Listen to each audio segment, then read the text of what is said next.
Bella Henderson and Ghost. It's 4:30 here on BBC Radio Cornwall now. It's a bit of a miserable day and we don't know what the weekend's got in store. But if you want to know what's happening in Cornwall, something to do, you might want to take a look at what's on Cornwall.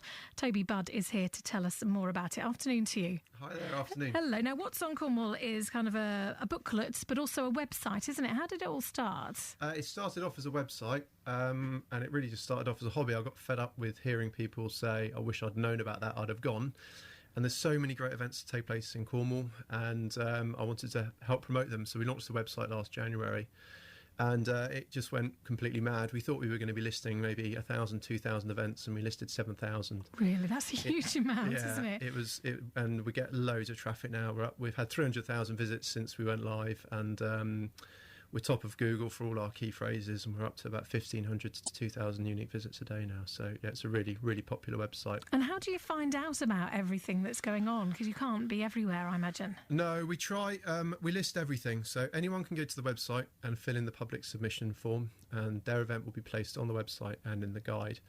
To start with, we had to go out and collect all of the events ourselves, which was... That must have taken a long time. It took a huge amount of time, yeah. But we knew that we wanted to be comprehensive. It was important that people could trust that they could come to the website and go to the guide and know that the events they were looking for would be there. So we had to put in the legwork. But now what's happening, now we're becoming known as the place to go to find out what's on.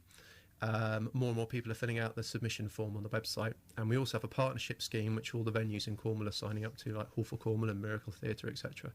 And they obviously send us in all of their events, and then we list them for them. So that makes a big difference to you with people telling you, because you as you say, you can only do as much as you're doing at the moment, really. Yeah, it's making life a lot easier now. We're getting stuff sent in, and we're getting 30 to 40 events submitted a day at this time of year.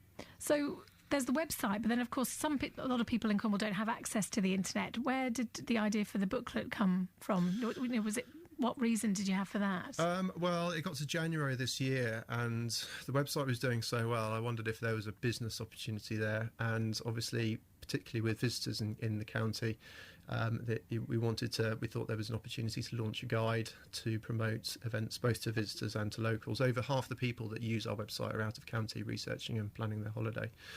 So we launched the May guide, and we've done 3 editions now. It's a monthly guide. We list between 300 to 500 events a month.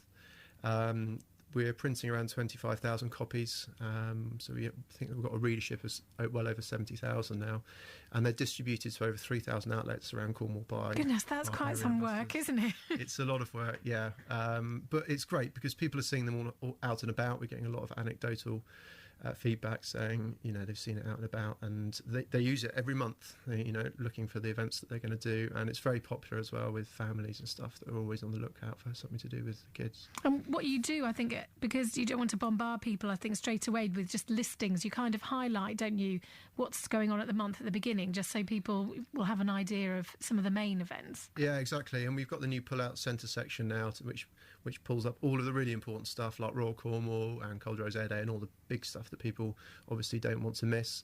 And then obviously we're trying to make money as well, so people can pay just from £20 to upgrade their event to a premium listing on the website and in the guide. People are placing advertising, and obviously our partners' events get higher profile as well. And do you think that people will, when they start to hear even more? Already a lot of people know about it, but do you think you can cope with kind of more listings as well? Yeah, definitely. We've got the systems in place now, and we've done all the hard work. So yeah, we could easily deal with more events. I think we're not far off having the vast majority of them. We've put a lot of time into going out and collecting the events, but it's really important to us that we list all events, big and small.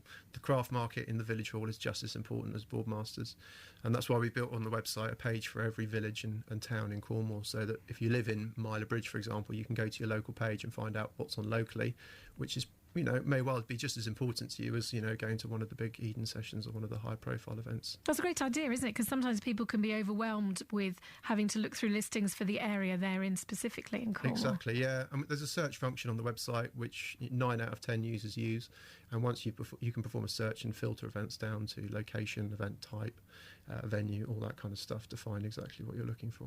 So for people wanting to use the website, have you made it quite user-friendly as well? Yeah, we have. We put a lot of time into it. It's probably outgrown its original spec. we thought we were going to list a couple of thousand events a year. We never had any idea how many events there were in Cornwall. So it's stretched, but yeah, there's plenty of ways that people can move around the site and find what's of interest to them, whether that's jazz events or stuff to do with family or just inspiration of things to do for the weekend. So there's not really any excuse for not being able to find anything to do. And do your listings include things that are free and things that people have to pay for as well? Yeah, we include a complete mix. We list everything. There's a huge number of events in Cornwall. You just had the guys in from St Austell Feast Week. They're community-driven events. They're run by volunteers. They've got very low budgets. And so a big part of what we're trying to do is help those guys promote their events. Because obviously the boardmasters and Hall for Cornwalls of this world, they've got marketing departments and they can place advertising. But a lot of the smaller events, really, really good events, really struggle to get the message out there outside of their local area about what's going on and encourage people to go and take part. And have you had feedback from people who've had events listed online and also in the booklet? Yeah, definitely. Yeah, what we're starting to get now is a really loyal following of people that are picking up the guide every week. And there's a big chunk of our traffic on the website now, which is people returning week on week to find out what they're going to do and make their plans for the weekend. Now, of course, we've got the weekend coming up. It'd be silly of me not to ask about some of the highlights of this weekend. What kind of things can people get out and about to this weekend? Well, there's polo on the beach, which is obviously at Watergate, which is a really high-profile event and great for Cornwall. Very iconic, lots of lovely iconic pictures that come from that with the horses on the beach. The Pixar concert, which travels around the world. Pixar is the animation, that's used in films, and they're playing at Eden, which is going to be amazing. It's an orchestra, isn't it? It's an orchestra, yeah, but they're playing from animated films, and there's a big projector with the part of the film that the music is to playing on the big screen, so that's going to be really amazing to see up at Eden. Bude Arts and Music Festival is taking place, which is a lovely little good example of a community-driven festival run by volunteers. Misty and the Roots, a reggae band down at Princess Pavilions. The Three Spires Singers and Orchestra in Truro Cathedral.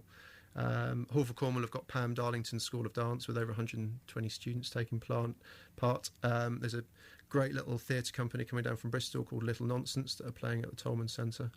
So a real mix, and Newquay Triathlon, which is a big triathlon that takes place on Sunday morning. So that's just an example, really, of the kind of events people will be able to see listed if they want it. Yeah, a really eclectic mix. Certainly is, isn't it? Amazing what Cornwall's got to offer. And if people want to know more, what's your website address? whatsoncornwall.co.uk. If you Google what's on in Cornwall today or what's on Cornwall, we come up top in all the searches as well, so it's very easy to find us. And the July edition of the What's on Cornwall booklet is out now. Where can people find it? Well, it's distributed in cafes, in bars, venues, all tourist information centres.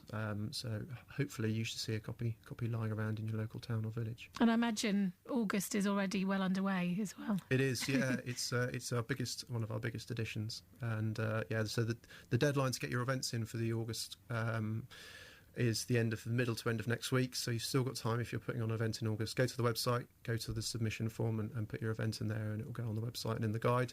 And if you're interested in placing advertising or upgrading your event, of course, you can give us a call as well. Excellent. Well, good to see you this afternoon. A busy time, as you say, a busy time this is for you, isn't it, this time of year? It's a frantic time. It is. Yeah. Good to see you this afternoon. Thank you very much. Thank you. That's Toby Budd from What's on Cornwall.